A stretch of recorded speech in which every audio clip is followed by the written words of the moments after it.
अस्सलाम वालेकुम रहमतुल्लाहि व बरकातुहू। आज पढ़ो टेंथ के साइंस चैप्टर ये जन नाव मेटल्स एंड नॉन मेटल्स। यह वारिया इंपॉर्टेंट तुहंदिस चाहे तुम BSc खतर पढ़ान छो चाहे तुम JK बोस खतर पढ़ान छो दशवनी खतर वारिया important. Without wasting your time चलो अस करो स्टार्ट गोडने यम ति एलिमेंट्स पीरियडिक टेबलस मज छना यम ति एलिमेंट्स कथ मज पीरियडिक टेबलस मज तम डिवाइड कर दोन मज ये जन वनान मेटल्स बे क्या वनान नॉन मेटल्स। यम सात 11th 12th खसू तत पढ़ो तुम ब्या ये जन वनान मेटलॉइड्स असली एलिमेंट्स डिवाइड कर त्रेन मज अ गो मेटल्स ब्या गो नॉन मेटल्स ब्या गो मेटलॉइड्स। मगर तुहद क्लास ये मज पढ़ खाली अ गो मेटल्स बे क्या गो नॉन मेटल्स। वन मेटल कत वन गोडनिच कत है मेटल कत वन मेटल क्या मेटल गई तम एलिमेंट्स मेटल्स क्या तम एलिमेंट्स यम जन लॉस ऑफ इलेक्ट्रॉन हेकन कर यानी कि यम जन इलेक्ट्रॉन हेकन दित। मेटल्स क्या मेटल्स तम एलिमेंट्स यम जन लॉस ऑफ इलेक्ट्रॉन हेकन कर। नॉन मेटल्स क्या गई तम एलिमेंट्स यम गेन ऑफ इलेक्ट्रॉन हेकन कर। यम लॉस करन तम गई मेटल्स यम गेन करन तम क्या गई नॉन मेटल्स।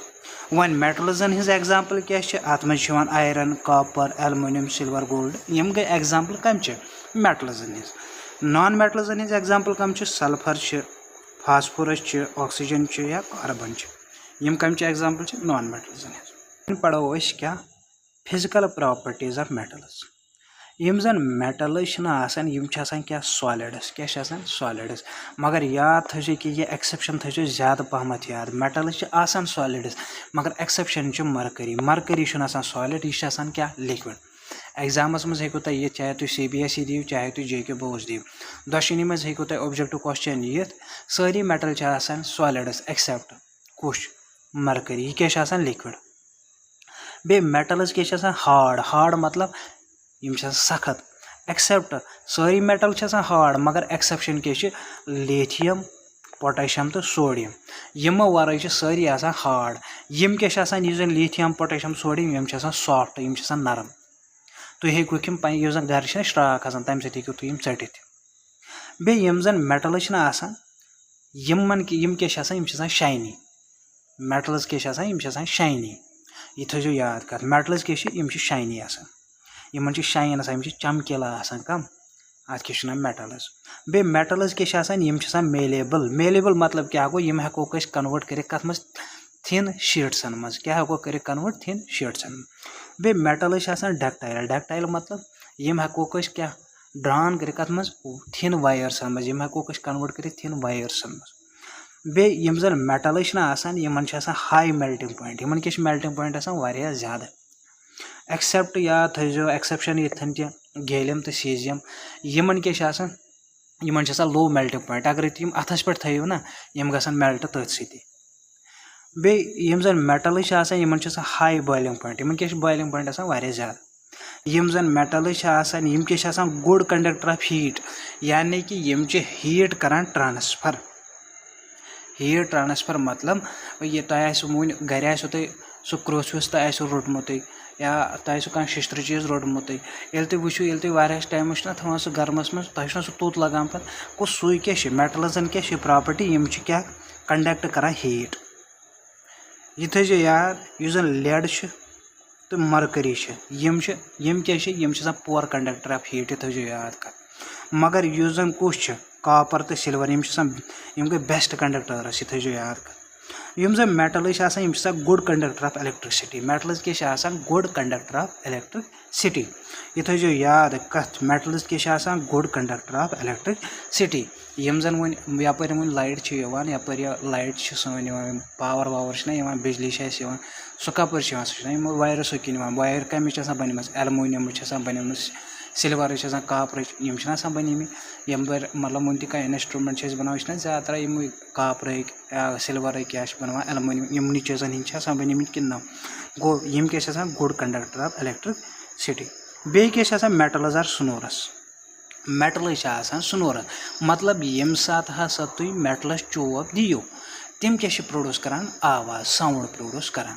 गो मेटल्स क्या सोनोरस यम प्रोड्यूस करान आवाज।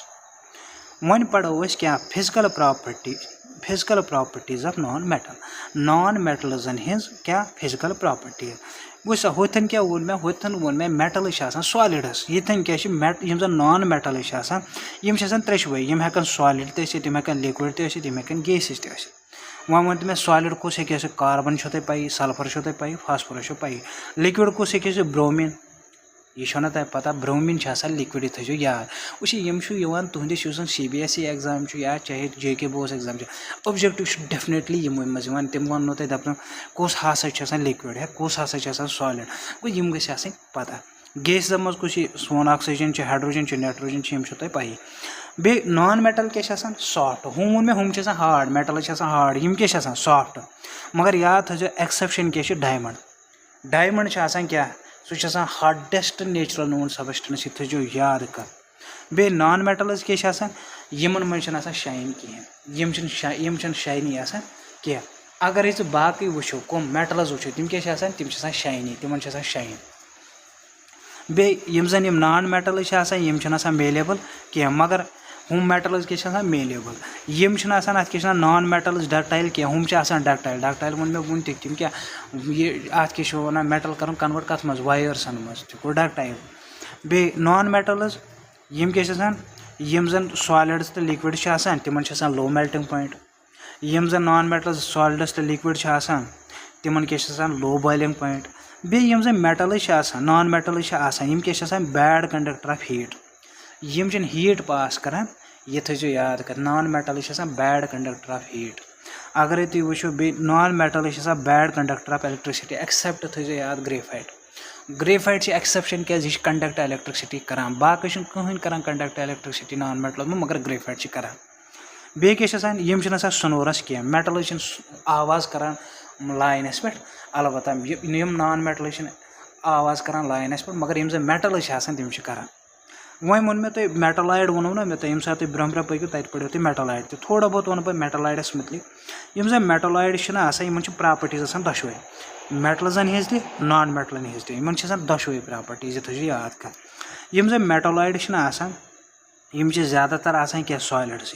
एग्जाम्पल बोरान सिलिकॉन जर्मेनियम यम मेटलाइड यम जनरली ब्रिटल क्या जनरली क्या ब्रिटल मेटल्स हम मेटल्स क्या तम क्या हार्ड यम नॉन मेटल्स क्या तम सॉफ्ट मगर यम जन मेटलाइड यम क्या ब्रिटल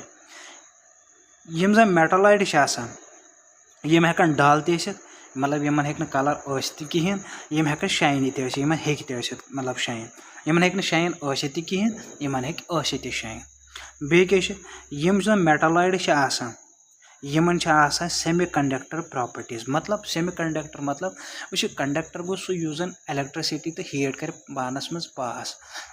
नॉन कंडक्टर्स कम गए या इंसुलेटर्स कम गए यम कंडक्ट कर हीट तो इलेक्ट्रिसिटी मगर सेमी कंडक्टर्स क्या अगर थोड़ा बहुत हीट दिमो ना ज़्यादा यम करान इलेक्ट्रॉन पास यम करान थोड़ा बहुत इलेक्ट्रॉन पास अत क्या अगर कह टेम्परेचर दिमो कह मतलब हीट दिमो यम करान तम सत पास बे अत क्या metalloid poor conductor of heat and electricity example क्या वो मे ये boron silicon germanium arsenic antimony tellurium अत सो यह चैप्टर खत्म मे दियो इजाजत अल्लाह हाफिज़।